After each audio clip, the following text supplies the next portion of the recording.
Valorizemos a vida, a nossa própria vida. A nossa vida é uma grande, maravilhosa bênção desde o momento da nossa concepção e vai ser assim até o fim dela. Tem percalços? Teve quedas na nossa vida, situações dolorosas, sim, mas é uma grande bênção. Ao valorizar a nossa vida, ser grato a Deus que nos deu a vida e fazer da nossa vida um bem para os nossos irmãos, para salvar almas, para levar Jesus para os corações, para amparar os que precisam de nós. Não tem nada melhor do que isso.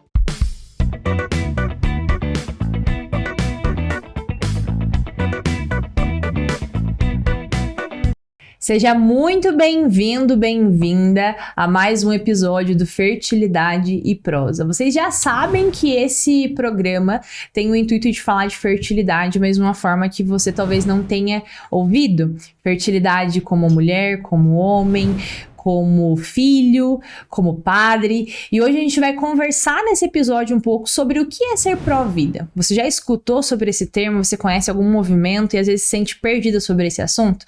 E ninguém melhor para falar disso comigo, para falar sobre ser pró-vida, sobre movimento, sobre abertura à vida do que Padre Silvio. Seja muito bem-vinda. Obrigado, Bianca. Uma alegria estar aqui com você nesse programa maravilhoso. A alegria é minha, seja muito bem-vindo. A gente vai conversar bastante aqui. E a primeira pergunta, a pergunta que a gente sempre fala, que tem que responder aqui no episódio do programa, é: o que é fertilidade para você? O que é fertilidade? Posso dar uma resposta partindo da questão teológica? Pode, por favor. Então tá bom. Para mim, fertilidade está ligado à pessoa de Deus Pai. Deus Pai. Por quê? Porque o Pai, na Trindade, você tem, né, como nós sabemos, nós temos um só Deus em 3 pessoas. Pai, Filho e Espírito Santo. O Pai é o que gera, nos ensina a teologia. O Filho é gerado. E o Espírito procede dessa geração do Pai e do Filho. Mas o Pai é o que gera. E não é à toa que ele recebe o nome de Pai. Embora que tenha um grande mistério aqui, porque na nossa cabeça pode parecer assim, tá, então no princípio era o Pai. Sim. Aí o Pai gerou no sentido meio que de criou o Filho, né? E depois vem o Espírito Santo. Não, não é isso. Aí entra o mistério que nós não vamos conseguir entender plenamente, nem os anjos entendem, nós vamos ter eternidade para refletir, ou melhor dizendo, para contemplar esse mistério. Mas só para dizer que não é assim. No princípio era o Pai, e só tinha o Pai, e aí o Pai, agora eu vou gerar o Filho. Né? Uhum. Não é assim. As 3 pessoas, um só Deus, 3 pessoas, essas 3 pessoas são eternas, não tem início. Sempre existiram. Mas, mesmo que não tenha esse tempo, existe sim a questão que o Pai eternamente gera o Filho e ambos, eternamente, de ambos, desse amor entre o Pai e o Filho, eternamente procede o Espírito Santo. Lembrando que os 3 são eternos. Sim. Nenhum deles tem começo. Mas voltando então à questão. Então, fertilidade, embora seja um termo muito nosso, né? Humano nosso, mas fertilidade para mim está muito claro que tem a sua raiz em Deus, especificamente, como eu disse, em Deus Pai, que é a origem de tudo, de toda a vida, está em Deus Pai. São Paulo tem um momento que ele diz que o Pai, do qual procede toda a família humana e toda a paternidade. Então, o Pai é muito fértil, vamos dizer assim, né? E nós temos a explosão de vida no mundo, no universo, melhor dizendo, em todos os sentidos aqui de vida, né? Vida mineral, vida vegetal, vida animal, vida racional. Nós, seres humanos, estamos acima de todos esses anteriores, né? Acima dos minerais, obviamente, acima dos vegetais, acima dos animais, porque temos razão. E nesse caso aqui inclui-se também a vida dos anjos, que também são racionais, seres racionais. Então essa explosão de vida de incontáveis seres, racionais ou não racionais, materiais ou não materiais. Os anjos não têm matéria, não têm corpo. Sim. Tudo isso vem da fertilidade de Deus. De Deus. E como nós somos imagem e semelhança de Deus, você que é uma grande conhecedora da teologia do corpo sabe muito bem disso, né? Automaticamente nós somos férteis. Porque se Deus é fértil, nós somos a imagem e semelhança de Deus, nós somos férteis. Que resposta, gente. Que resposta profunda. É um mistério, né, da fertilidade de Deus, vamos dizer assim, porque na teologia você pode dizer dos vários atributos de Deus. Sim. Você pode falar da bondade de Deus, que é maravilhoso, é enorme isso. Você pode falar da justiça de Deus, que é uma grande realidade. Você pode falar da misericórdia de Deus, que é, segundo Santa Faustina, e a teologia confirma isso, o maior atributo de Deus. Ou seja, em todas as obras de Deus está sua misericórdia. Sim. E podemos dizer aqui hoje, colocando tudo isso, falar de Deus no seu ponto de misericórdia, bondade e tal, e de fertilidade. Deus é fértil. Sim. É um atributo, podemos dizer aqui sem errar, fertilidade podemos dizer que é um atributo divino. Que legal. E aí a gente confirma, né? Toda vez que eu falo, quando a gente fala de fertilidade, as pessoas hoje em dia têm o costume de entender que é ter filhos. Eu já fiz várias enquetes no Instagram, várias perguntas, as pessoas falam, fertilidade é ter filhos. Não necessariamente. E essa resposta, né, de você falando que Deus, a fertilidade é Deus, isso transforma, confirma todo esse projeto aqui meu. Que bom. Que fertilidade é tudo. Bom, fertilidade. Esse projeto, veja só, esse projeto é fertilidade, é fértil. Exato. É esse o objetivo disso daqui. É um tipo de vida que está aqui presente, acontecendo aqui. Claro, não mas é um tipo de vida. Sim, porque a gente está ensinando exato, esse povo você que vai está estar aqui. passando e tal. E tem uma dinâmica, né, acontecendo. Então nós podemos dizer que é um projeto fértil, porque à medida que pessoas estão nos acompanhando, que estão te acompanhando nos diversos momentos aí, diversos podcasts, recebendo informação. E aqui vem outro ponto bem interessante, né? Por exemplo, eu falei um pouco dos anjos, né? Os anjos, entre aspas, se alimentam com informação, né? Eles contemplam a Deus, eles têm tanto conhecimento, e cada vez que eles conhecem mais, vamos dizer assim, de certo modo, eles são mais vivos, né? Sim. É isso, transmitir a verdade é uma forma enorme, especial de fertilidade. Exato, que lindo, viu, gente? Você que só pensava que fertilidade era ter filho, essa foi a resposta mais profunda desses episódios que a gente já gravou aqui. Que incrível, Deus preparou esse momento. Amém, amém. Padre, então vamos entender um pouco mais, quero que o senhor se apresente, conte um pouco sobre você, sobre esse projeto que você comentou um pouco aqui, né, que ficou fora do Brasil por um tempo. Fala um pouco de você, dessa sua missão, desse de mim? Tá.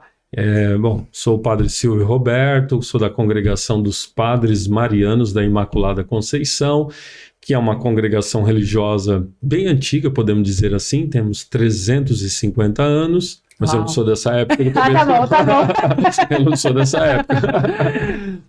Fundação na Polônia. Então, para quem é daqui de Curitiba, tem um monte de avós, bisavós poloneses aí, né? Tá?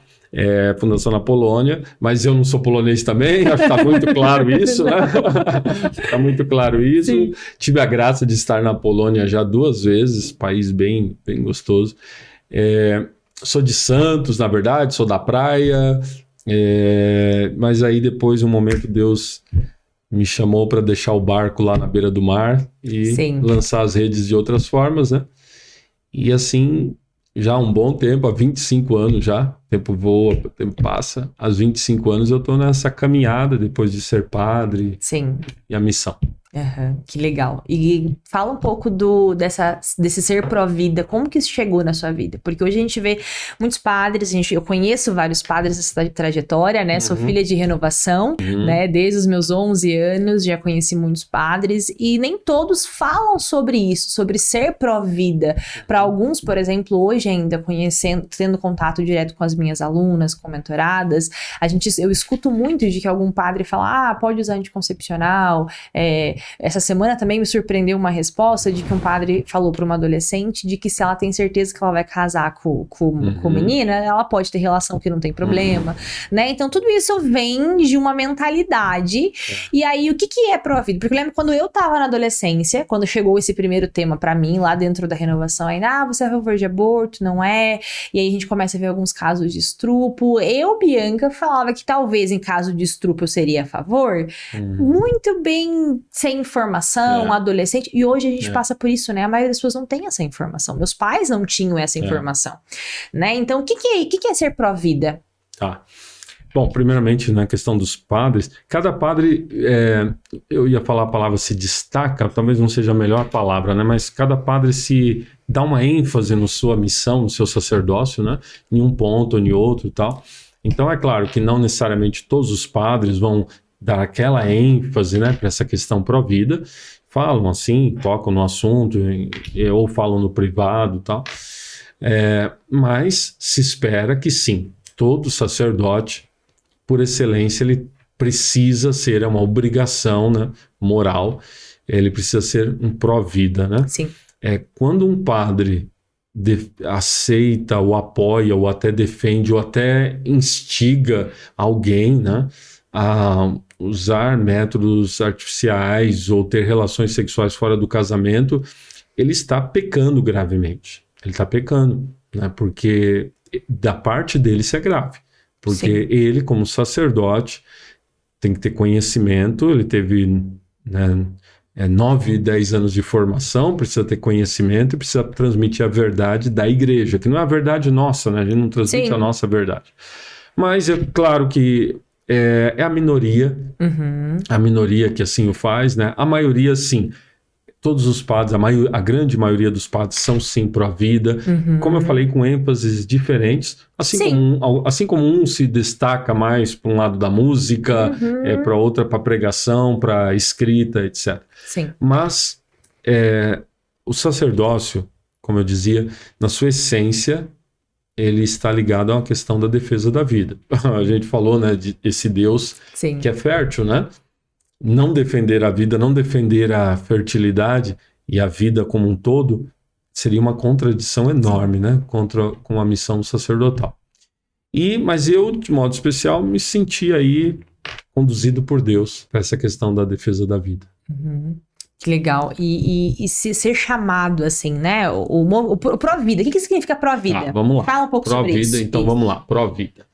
Isso é um termo que, de certa forma, até ganhou uma concepção assim, soa ao ouvido, né? Para muitos, eu creio, como uma espécie de um lado de combate, de político, não sei. Isso.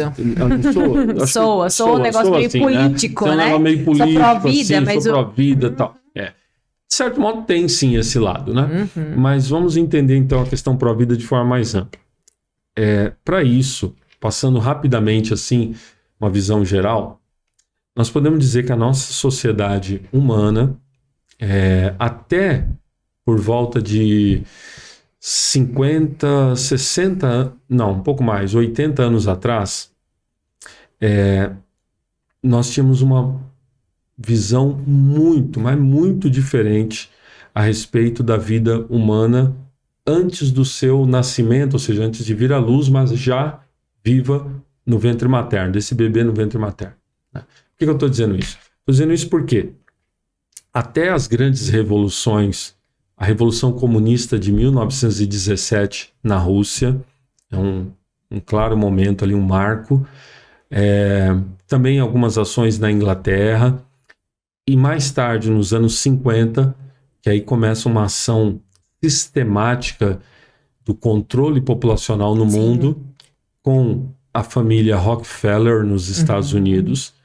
Antes desses eventos, estava claro que uma vida de um ser humano no ventre materno de uma mulher é sagrada. Padre, mas o senhor é tão inocente assim de dizer que então não existia aborto no mundo? Claro que existia. Sim. Sempre existiu. Sempre existiu. Mas tem uma grande diferença entre acontecer abortos aqui e ali, né? Um momento ou outro, situações e tal, e uma ação hoje sistemática contra a vida. Sistemática. E muito pesada, né? Então, muito grande. Isso é importante entendermos aqui o que eu quero dizer com sistemática. Quero dizer que é o seguinte, existe uma engenharia social.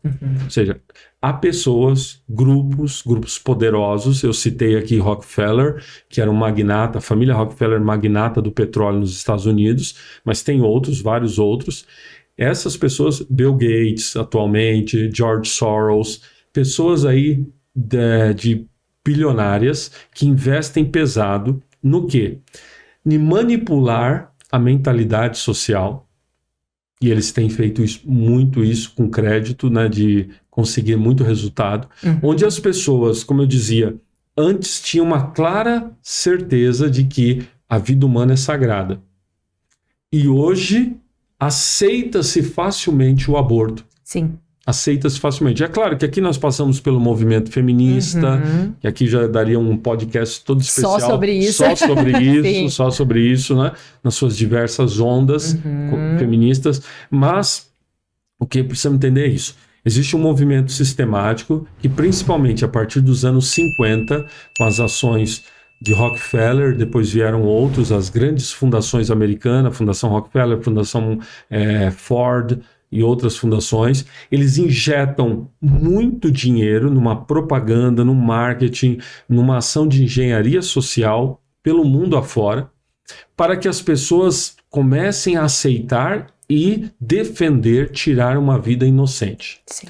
Diante disso, nasce a questão pró-vida. Por quê?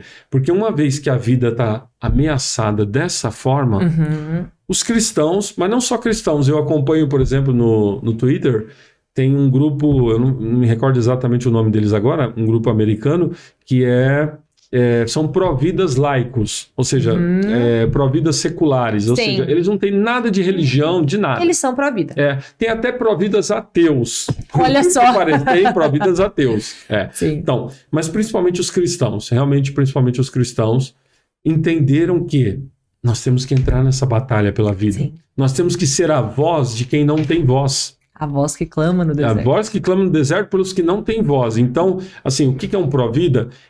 Para resumir, é aquele que se coloca como voz de um bebê que está no ventre materno e não tem voz, não tem quem o defenda. Sim. O pró-vida é esse que vai na luta contra um poder muito forte nesse mundo para destruir a vida. O pró-vida é aquele que vai na luta por isso. Legal. E padre, as pessoas que são contra o aborto, que se dizem, que falam que não são a favor, que não, né, são contra, elas podem se dizer pró-vida por mais que elas não vão a essa luta, por exemplo, elas não se posicionam, sabe? De forma indireta. Se alguém perguntar, sim, claro, pode. Ela se diz pró-vida nesse momento também. Sim, pode dizer, né? À medida que a pessoa é a favor da vida, ela é um pró-vida, né? Sim. É outra forma de dizer a mesma coisa. Mas claro que tem pessoas que se engajam mais. Sim. Né? Se engajam mais nessa luta. Eu falava dos Estados Unidos, né? Porque lá foi muito forte. Olha que interessante, Bianca.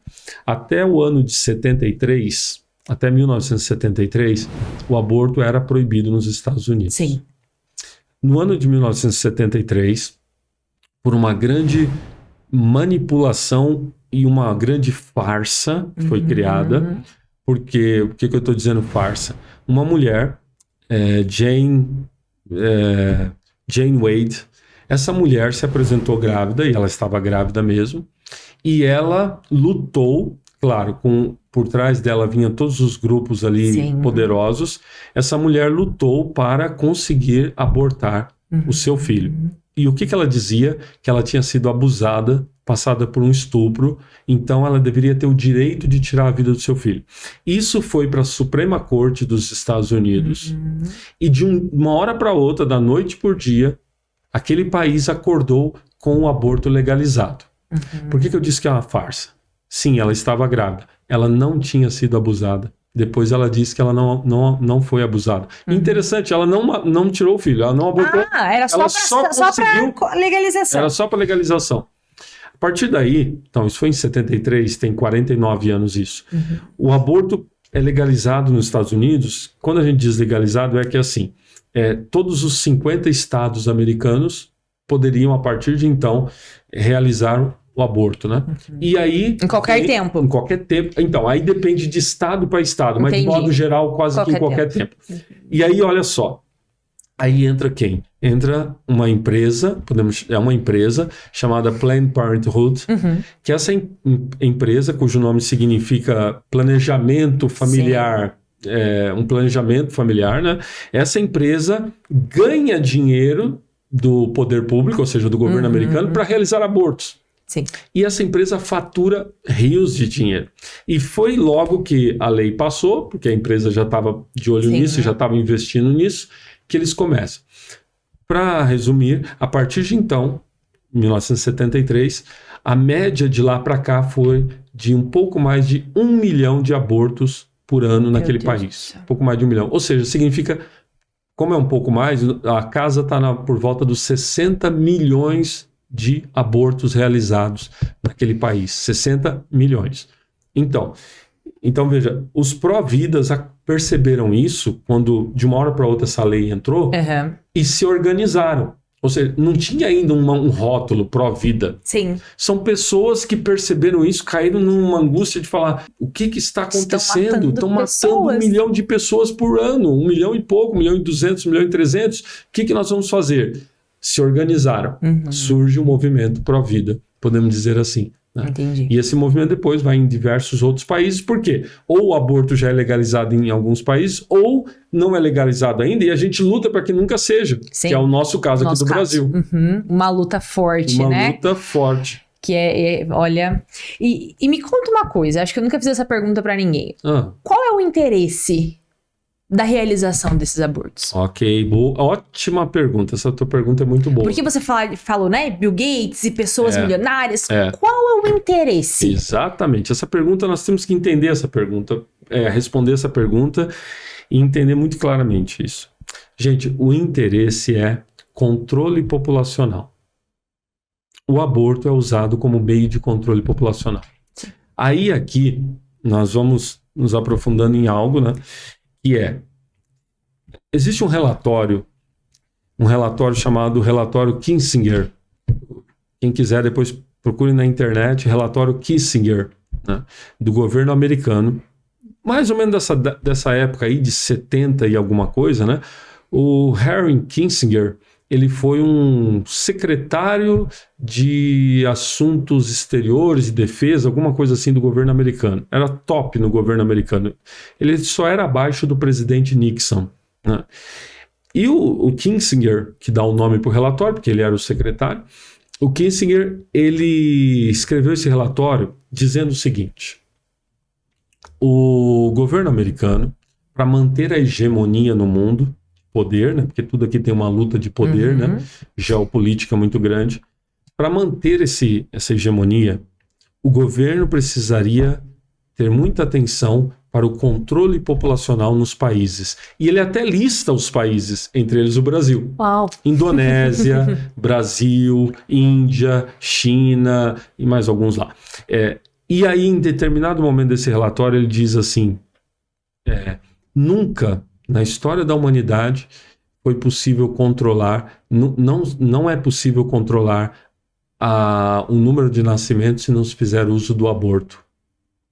Então ali ele deixa muito claro, o aborto é um meio de controle populacional. Por quê? Porque a população mundial, segundo a cabeça deles, precisa ser reduzida, controlada e reduzida. Por quê? Porque senão afeta os interesses deles. Sim. Então, não é nenhum meio de pensar na mulher, não é nada disso. Até porque, né, se você for ver países como a China e a Índia, onde o número de abortos é enorme, sabe quem mais é abortado lá? Qual sexo que é mais abortado? Mulheres. Por questão também cultural. Sim. Então, a mulher ela não vai trabalhar depois, ou ela não vai tal. Então, ela vai gerar mais filhos. Ela vai gerar mais filhos. Tira a mulher. Então, milhões de mulheres são abortadas todos os anos, né? Mas, respondendo então, finalizando a tua pergunta, claro que aqui caberia muitas outras informações, mas a questão é, o ser humano, quando ele tem muito poder e dinheiro, e o poder financeiro e o poder de status e tudo mais, ele tende a uma pretensão orgulhosa de achar que ele sabe tudo e que ele pode controlar a vida dos outros e que isso vai ser o melhor para os outros. Sim. Então essas pessoas, montadas no dinheiro e com muito poder, olham para o mundo e dizem assim, eles, ou seja, os simples, os normais... Margaret Sanger, né? Essa foi a intenção da criação da pílula contraceptiva, né? Que negros e pobres não poderiam procriar. Exatamente. Aí entra a eugenia de Margaret Sanger. Exatamente. Essas pessoas, essa ralé, esse povo, né? Eles não sabem o que é o melhor para eles. Eu sei. A gente precisa falar. O melhor é abortar, porque eles não podem ter mais. Então eu sei o que é melhor para eles. Então, no fundo, tem o orgulho humano. Sim. Que sobe a cabeça de quem é muito poderoso, que acha que eles querem criar um novo mundo, né? E esse novo mundo, ele tem que ser do jeito que eles querem. Não pode ter muita gente, esse novo mundo é assim, assado, da forma como eles querem. E o aborto é um meio para isso. É um meio de controlar toda esse controle populacional. Que forte, né? A gente olha o movimento Pró Vida e pensa, eles só estão lutando para não abortar. Olha a carga histórica, né? Tudo a luta é enorme. Por exemplo, é claro que, concretamente, lá na Casa Pró Vida Mãe Imaculada, né, que eu fundei junto com a Jane Maria, e a Casa Pró Vida Mãe Imaculada, a gente tem 10 anos de história, completamos 10 anos agora, final do ano passado. A Casa Pró Vida Mãe Imaculada, a gente vê concretamente, nós temos centenas de crianças que nasceram que teriam sido abortadas. Olha só. Então, só por aquele sorriso daquela criança ali, algumas semanas atrás nós tivemos um evento e nesse evento foi o dia da anunciação de Nossa Senhora, caiu num sábado, né, em 25 de março, e nesse evento nós lá fizemos um evento aqui em Curitiba na Rui Barbosa, rezamos o terço, depois fomos para uma missa aqui pertinho, aqui no centro, e em determinado momento eu vi que tinha uma menina correndo ali na igreja, né, tão bonitinha, né, de uns, sei lá, 5 anos mais ou menos assim, né? Aquela menina bonita correndo ali na igreja, tal, feliz da vida, tal. Mas para mim era só mais uma criança correndo na igreja, que eu digo a verdade, para mim não incomoda em nada. Eu gosto de criança em todo lugar, inclusive correndo na igreja. Mas Aí quando terminou a celebração, uma das nossas coordenadoras da Casa Pró Vida, a Cris, veio para mim e falou: padre, essa mãe aqui, essa menina aqui, o senhor lembra delas? Lembra da mãe, né? Falei, Cris, não me lembro dela, tal. Essa mãe aqui foi uma das atendidas nossas. Essa menina aqui era protegida fruto do trabalho da Casa Pró Vida. E a mãe tá super feliz, aí nós tiramos foto e tal, né? A menina continuou correndo. Não para. Continuou correndo, né? Isso, um detalhe. Quando ela nasceu, né, que a mãe dela deu sim à vida, ela nasceu, e a gente sempre mantém o cuidado por anos até, com os nossos filhos, a gente chama assim, né? Ela precisava de um leite especial. A gente bancou durante um bom tempo, se não me engano, 1 ou 2 anos, um leite especial. E era isso que elas me falaram, né? Tá super saudável, né? O leite especial valeu a pena, funcionou, tá super saudável. Então, a nossa missão é, especificamente por cada caso desse, né? Se a Casa Pró Vida existisse só para aquela menina, para outras e outras, como eu falei, tem centenas já por aí nascidas aí, já seria todo um valor. Valeu tudo a pena. Mas além disso tem essa batalha Pró Vida, que aí entra nessa batalha contra esses grandes, né? Contra essa mentalidade anti-fertilidade, né? Que não vê Deus na beleza da criação, da vida, e nós temos que estar batalhando nisso. E a gente precisa se posicionar, né? Se eles se posicionam tanto, se eles estão tão na frente. Eu até recentemente conversava com uma amiga, ginecologista, obstetra, ela é de Fortaleza. E ela levantou uma bandeira também. Uma bandeira, ela é Shalom lá. E ela, olha a ação que ela tá fazendo. Uma vez por semana, ela tem lá na Shalom uma sala que ela preparou para ela fazer os atendimentos. E ela divulga retirada de DIU. Uma vez a semana. Ela passa o dia retirando DIU e ela falando pra mim como ela tá sendo atacada, né? O pessoal comenta no Instagram dela, procura lá o SRM, né? Do médico. Não existe, sabe? Muito sendo atacada por isso, assim. E a gente precisa ser forte, né? E eu falava com ela falava como é difícil esse processo. E ela tá grávida ainda, de comecinho. Ela falava como é difícil a gente levantar essa bandeira. Eu falei, e eu falava pra ela, eu falei, é difícil, mas é a nossa bandeira que precisa ser levantada também, né? No meio de internet, que hoje é falado sobre tantas coisas, a gente não pode desistir de falar da verdade, né? O senhor começou a falar da Casa Pró Vida. Conta pra gente o que é esse movimento, como que surgiu, como que começou a Pró Vida. O senhor é fundador da casa, né? Como que surgiu esse desejo? E o que é a casa, né? Pode ficar à vontade. Então, bom, vamos lá. Eu fui ordenado padre em 2005, aqui em Curitiba, e daqui eu já fui para o Rio de Janeiro já. Lá no Rio de Janeiro, um dia... Bom, antes, deixa eu voltar um pouquinho aqui. Deixa eu voltar um pouquinho aqui. Um fato bem interessante. Em 2000, ano 2000, eu fui para os Estados Unidos, ficamos lá com os nossos padres lá nos Estados Unidos, e nós fomos um dia rezar na frente de uma clínica de aborto nos Estados Unidos. Uau. Eu lembro que nós ficamos na calçada, em oração. Eu acho que a gente foi mais que uma vez, mas esse dia foi bem impactante. Nós ficamos na calçada, rezando ali, nem lembro quanto tempo nós ficamos, mas ficamos um tempo rezando na calçada, na frente de uma clínica de aborto. Hoje em dia, na Inglaterra, você não pode ficar parado rezando em silêncio que você é preso. Olha só. Está nesse nível a perseguição agora. Uma mulher na Inglaterra, ela estava parada na calçada e o guarda chegou e falou: o que você está fazendo? Ela falou: estou na minha mente, em silêncio, rezando. Ela foi presa. Mas enfim, voltando no ano 2000, quando ainda se dá para fazer isso, né? O máximo que eu seria deportado aqui pro Brasil, mas tava lá. Aí nós estávamos rezando, terminamos de rezar e alguém falou assim: tá bom, pronto, vamos embora. Aí um dos nossos disse assim: vamos mais um pouco só, rezar mais uma oração, mais alguma coisa assim. Tá. Aí nós fomos rezar um pouco mais. Nisso vem uma jovem.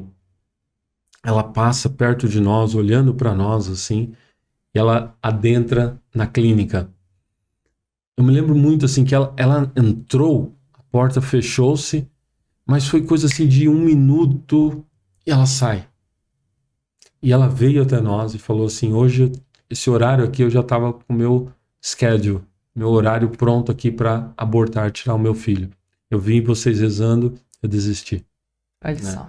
Então, esse foi um dos momentos, teve outros, mas um dos momentos assim que Deus confirmou para mim, né? Que ele tinha uma missão para mim que depois foi ficando cada vez mais clara. Isso foi no ano 2000. 2005 eu falei, eu fui para o Rio de Janeiro. Lá no Rio de Janeiro foi interessante. A Ana Paula, doutora Ana Paula, um dia vale a pena você trazê-la aqui, ela tem tanta história. A Ana Paula chegou para mim e ela... Não lembro exatamente o que ela falou, mas que ela queria trabalhar na igreja, fazer alguma coisa. Eu nem a conhecia. E eu tive a inspiração, assim, falei: Ana, você vai defender a vida contra o aborto. Olha só. Ela olhou assim pra mim, aquela coisa, ela olhou assim pra mim e tal.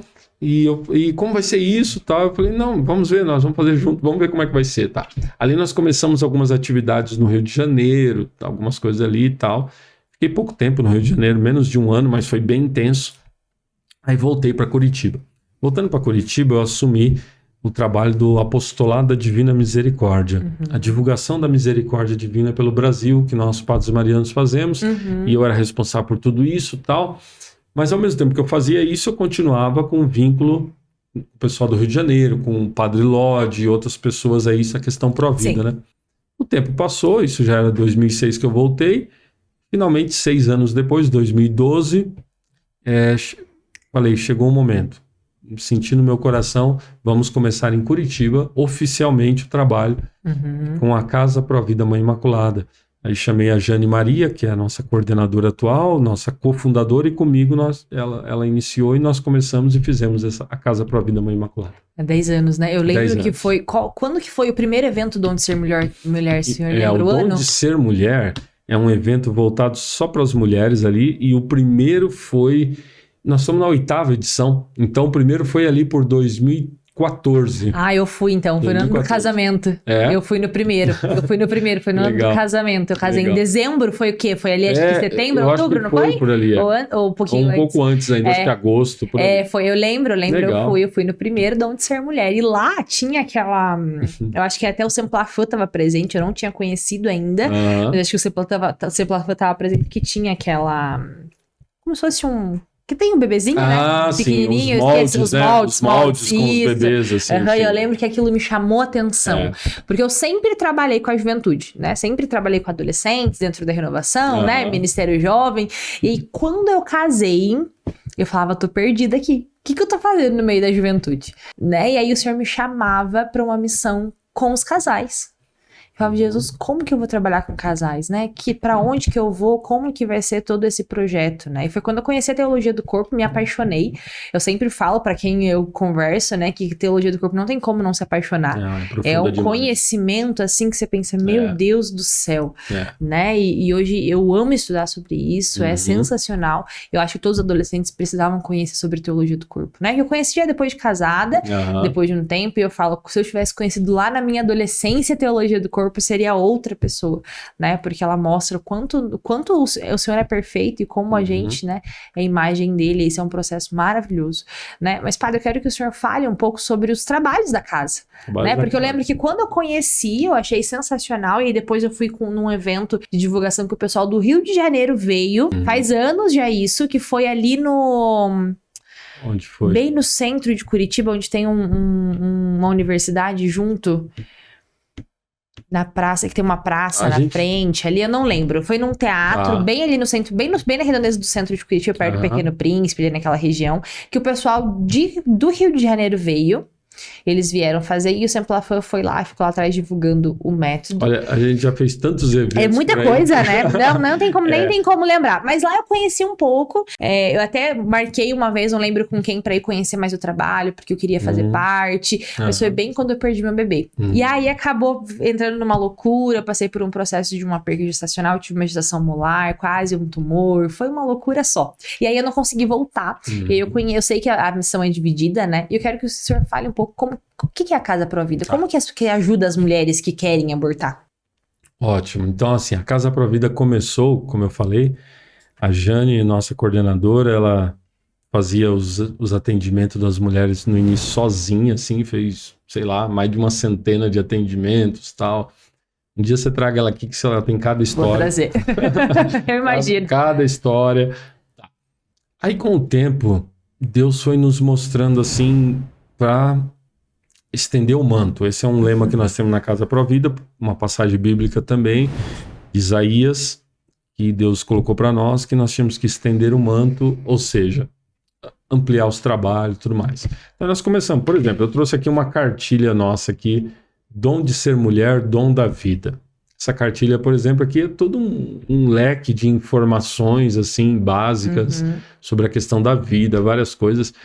Então nós começamos aí por esse campo de materiais impressos. Depois nós tínhamos um núcleo de estudo e formação, que a gente dá palestras, vai nas igrejas, vai em outros eventos, a gente dá formação, palestra, nosso pessoal faz esse tipo de trabalho. Depois nós temos um núcleo de família que prega retiros. A gente tem hoje a gente tem retiro para namorados e noivos. Falando sobre sexualidade, sobre... geral. No geral, a gente entra no assunto da família, a gente entra no assunto do namoro, a gente entra no assunto fertilidade, e por aí vai. Então, já tivemos retiro esse ano já de namorados e noivos. Vamos ter retiro agora, Dom de Ser Mulher, que é isso que você mencionou. Todo ano nós temos esse encontro, né? Não é bem um retiro, é um dia de encontro para mulheres. Então, o Dom de Ser Mulher. Nós temos um só para homem, chama-se Chamado a Ser Homem. Trabalhamos a virtude do homem, um evento só para homens. Nós temos uns para casais. Né? Nós temos um para as nossas atendidas. Nós vamos ter agora, daqui a algumas semanas, um retiro para as nossas atendidas. Levamos essas mulheres para ouvirem a palavra de Deus ali, um retiro mesmo. Então, nós temos fomos muito para o lado da formação, retiros, pregação. Como a formação das pessoas, né? Conhecimento, né? Trazer conhecimento para as pessoas, né? Muito para esse lado. Sem deixar o atendimento, a parte social, né? Nós temos a distribuição de cestas básicas, fazemos todo um trabalho social, distribuição de roupa, de fralda e tudo mais. Isso que eu ia falar. Como que é esse atendimento? Como que é a prática? A pessoa, ela como que ela encontra? Ela pensa em abortar e aí ela fala, preciso de ajuda para não fazer isso. Diversas formas. Pode ser dessa forma, né? Às vezes ela comenta com uma pessoa amiga e essa pessoa amiga vem até nós. Às vezes ela ouve sobre nós nas mídias sociais e tudo mais. São diversas formas aí com que essa pessoa chega até nós. E uma vez que ela chega até nós, temos um encontro com essa pessoa, as nossas atendentes, né? Tem um encontro e deixa muito claro, olha, você não está sozinha. Porque essa é a questão. Muitos dos casos das pessoas as mulheres que no momento de desespero pensam num aborto, é porque elas estão, como eu disse, no momento de desespero. Sim. O cara abandonou, não tá nem aí, ou até manda tirar mesmo, né? Ou outras situações, pode ser mandado embora de casa, expulsa de casa, enfim, uma série de situações onde bate um desespero e ela acha que a solução é tirar aquela vida, quando não é a solução. Ali só vai ser um acréscimo do problema, porque ela vai carregar isso pro resto da sua vida também, sim, né? Você tinha mencionado até a questão de estupro no início, né, da conversa. Sim. Hoje eu sei de pelo menos 2 padres que eu já vi testemunho deles, que eles são fruto de estupro. Olha só. E eles são padres hoje, sim, né? Ou seja, né, uma grande graça, né? Sim. Então, assim, quando a gente fala para essa mulher, né, você não está sozinha, e nós damos a nossa palavra, né, como Casa Pro Vida, nós estamos aqui, vamos te ajudar materialmente, espiritualmente, psicologicamente, juridicamente, enfim. Olha só, todo o processo que ela precisa. Tudo. Aí, e aí quando muitas dessas mulheres, quando ouvem isso, né, bom, se eu não estou sozinho, se não é mentira, porque algumas ainda ficam, mas será que eles vão fazer tudo isso por mim mesmo, né? Tudo isso por mim mesmo? Algumas depois elas mandam para nós, assim, mensagem dizendo, olha, fala a verdade que eu não esperava que vocês fossem fazer tudo aquilo que fizeram, né?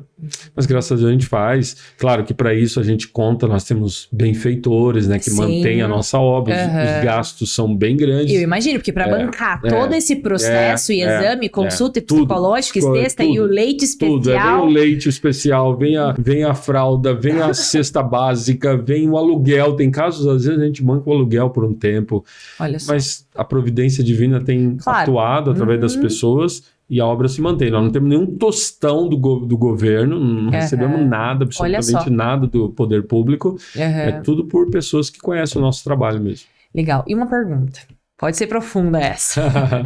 E as mulheres que elas não querem abortar, só que elas não querem o bebê?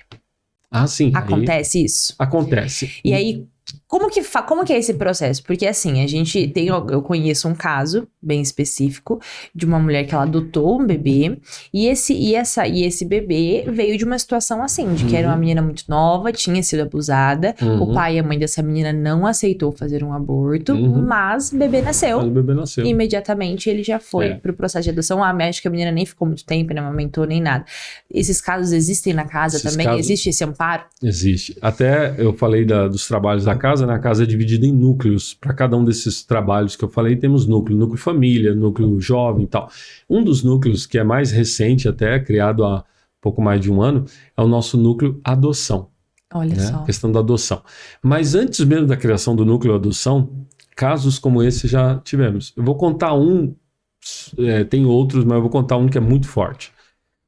Uma mulher chegou até nós, lésbica, tinha acho que até uma namorada, alguma coisa assim, grávida. Tá, mas você tá grávida? Sim, tô grávida. E por que ela tava grávida? Ela foi numa festa rave. Meu Deus. Bebeu alguma coisa nessa festa rave e acordou no dia seguinte sabendo que alguma coisa estava estranha nela. Né? Ela tinha sido abusada nessa festa. E ela se vê grávida, sendo que ela se apresenta como lésbica, né? Então ela se vê grávida. Ela chegou até nós e nossa conversa com ela foi a de sempre, né? Estamos aqui, vamos te ajudar. O bebê não é culpado, é uma vida e tal. E ela falou, não, tá bom, eu aceito tê-lo porque ele realmente não é culpado, eu não vou matá-lo, mas eu não quero ter o bebê, eu não quero ficar com o bebê. Sim. Nós falamos, então, tá bom? Né? Então você não vai ficar. Ah, mas eu também não quero que meus pais saibam disso. Não. Como é uma pessoa maior de idade, Sim. nós respeitamos. É maior de idade, É né? maior de idade, nós respeitamos, né, a decisão dela. Durante 9 meses, ela usou As camisetonas. camisetona, calça de moletom e por aí vai. Aqui tem toda uma história, né, impressionante. Mas a verdade é que, eu não lembro, acho que o pai ela não tinha, era só a mãe dentro de casa, só a mãe, A mãe não descobriu que ela estava grávida durante 9 meses. Impressionante isso, né? Impressionante, né? Porque a gente não sabe que a situação é pior nessa Não, é uma situação história. dolorosa. Eu imagino. É uma situação dolorosa, né? Não é o melhor, não é o ideal. Não é o ideal. Mas é dolorosa de todas as partes, né? Ela precisar esconder. É dolorosa dela imaginar que a mãe não percebeu. É doloroso saber que essa mãe, como que não percebe uma coisa dessa, né? Exatamente, é inconcebível pra gente, né? Mas dói tudo. Sabe que nós, até conversando sobre esse assunto, né, na Casa Provida, a gente especulou o seguinte: talvez essa mãe viu e não quis ver. Pode ser. Pode ser. Provavelmente. Pode ter acontecido. Porque, e pra ela, pra essa menina, ainda bem que ela não teve que passar pelo trauma de ter abortado também. Porque ela já teve o trauma do abuso, e daí já teve todo o trauma mais dos 9 meses dela ter escondido. E eu acho que ela deve ter se sentido não amada pela mãe, porque a mãe não prestar atenção em uma barriga de 9 meses. Então tem mais um trauma de rejeição da própria mãe, de não olhar, de não cuidado dessa mãe dela. E o trabalho psicológico deve ter sido com essa menina. Mas veja que interessante. Aí continue. Então, aí que interessante. Chegou o momento do parto. Ela ligou dizendo que ela estava tendo contrações e tudo mais. Um casal nosso da casa foi encontrar-se com ela perto da casa dela. Ela saiu da casa dela. Meu Deus. É uma coisa assim de James Bond. Assim. E pegou essa menina, essa mulher, né? E nós já tínhamos preparado tudo num hospital. Sim. Tudo já estava certo com a assistente social do hospital, com a vara acho que é a vara da infância, né? Com o juiz e tal. Para quê? Para que ela desse à luz e entregasse imediatamente para adoção.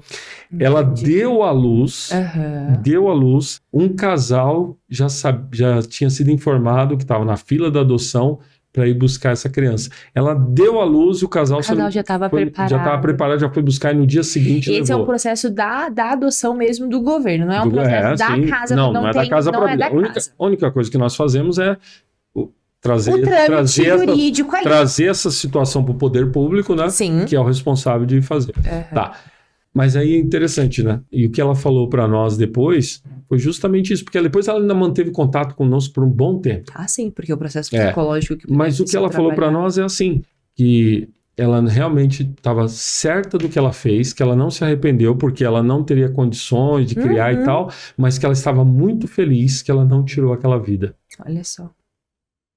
Então é uma situação dramática em muitas situações, mas você tem uma conclusão dessa situação dramática boa, né? Uma graça. Sim. Ou seja, ela está em paz com ela mesma, porque ela vê que ela fez a melhor coisa. Exatamente. Do que tá carregando uma culpa de ter tirado uma vida. Exato. E aqui a gente vê várias provas de que, por exemplo, já escutei falando que movimentos pró-vida é contra as pessoas, que não sei o quê, que não apoia. É só isso, depois não apoia. Exato. Não, e nem só isso, mas, por exemplo, porque é um movimento católico, Mãe Imaculada, poderia ter rejeitado ela porque ela é lésbica? Sim. Poderia ter falado, você aqui não. Aqui vem um detalhe. Olha, eu me arrisco a dizer que bem mais de 50% das nossas atendidas não são católicas. Sim. E olha o cuidado de Deus, né? Com todo esse momento. E daí a gente vê pessoas que falam totalmente ao contrário, porque não conhecem. É porque aí faz parte da guerra de informação. Né? Sim. Como o lado de lá, ele se baseia na mentira, ele precisa da mentira, desde o começo ele precisa da mentira. Por quê? Ele já começa mentindo, dizendo que não é uma vida, que é só um bolinho de células ali. Sim, exatamente. Isso já é uma mentira, já começou a mentira. Então tudo vem a mentira para tentar manipular as pessoas. Né? Não, mas veja, eles só são a favor do bebê, do feto, eles dizem, só são a favor do feto, mas não estão nem aí com a mãe. Né? Exato. Nós acompanhamos essas mulheres, às vezes, por anos depois dela ter dado à luz. Sim. Por anos. As crianças às vezes já estão grandinhas e nós estamos E acaba trazendo vínculo, né? Essas mães, às vezes, Sim. que passaram por esse processo, elas querem ajudar a casa, dar testemunho, né, para outras pessoas, porque o processo é difícil, né? Uhum. Padre, me conta uma coisa, todo esse processo, hoje você chegou aqui, né? Chegou e tá fazendo a vontade de Deus, você sabe. Foi difícil todo esse processo para chegar até aqui? Você fala... No teu processo dentro da casa, a com construção da Casa tudo. Provida, foi difícil? Não, desafios sempre tem muitos, né? Sim. As lutas são grandes, são grandes. Mas, de modo geral, assim, nossa, na graça de Deus. Eu vejo Deus na minha vida diariamente, né? Eu vejo a ação de Deus, assim, o tempo inteiro, a providência divina em tudo cuidando. Enfim, eu só vejo isso, a mão de Deus muito clara em todas as situações. Chegou a passar alguma situação que você falou, não, agora eu vou desistir? Ou não? Não, nunca tive uma situação assim. Nunca tive nenhum pensamento de desistência. Que bom. Padre, pra gente finalizar, fala pra gente, como se fosse aquela mensagem que vai chegar em milhões de pessoas, que vai chegar. Amém. Qual que é a mensagem que você quer finalizar? Então, a mensagem que eu vou deixar para todos nós é o seguinte: valorizemos a vida, a nossa própria vida.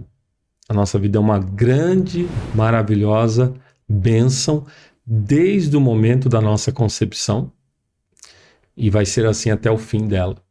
Tem percalços? Teve quedas na nossa vida, situações dolorosas, sim, mas é uma grande bênção.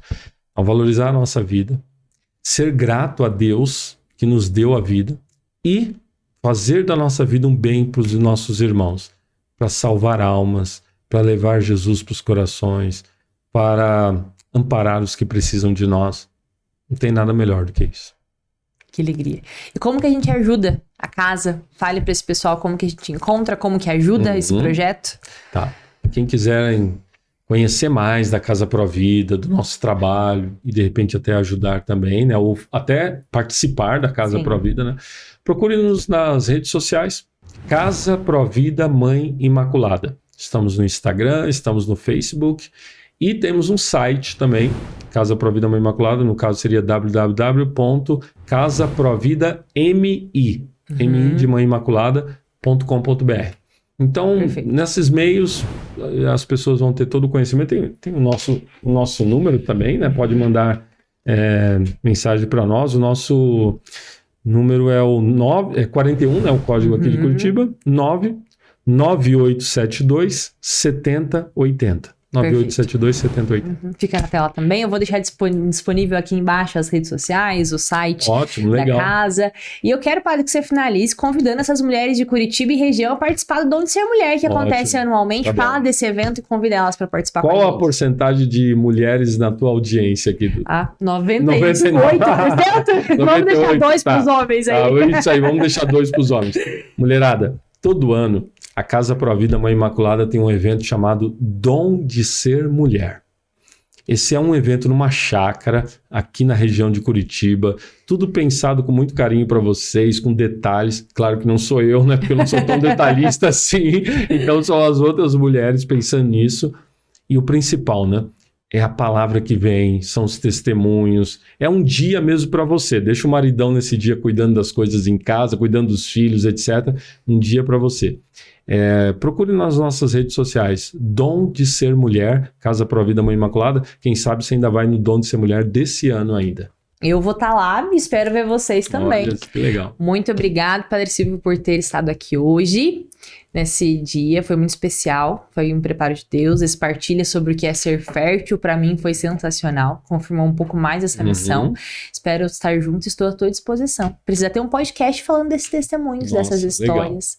Estou à disposição para falar de teologia, para falar de fertilidade, para ajudar. É um projeto que eu sou apaixonada. Já tentei conhecer uma vez no teu tempo, agora eu quero conhecer de verdade. Vai ser um prazer ajudar essa missão. Tá bom, Bia. Uma alegria ter vindo. Esse podcast é muito 10, né? Eu tenho te acompanhado no Instagram já e uma grande graça. Então, você que está aqui com a gente, muito obrigado pela participação. Não esqueça de se inscrever, curtir e compartilhar essa informação com todas as pessoas, com a família. É um episódio que vai fazer grande diferença nesse movimento e na sua vida também. Nos encontramos no próximo episódio.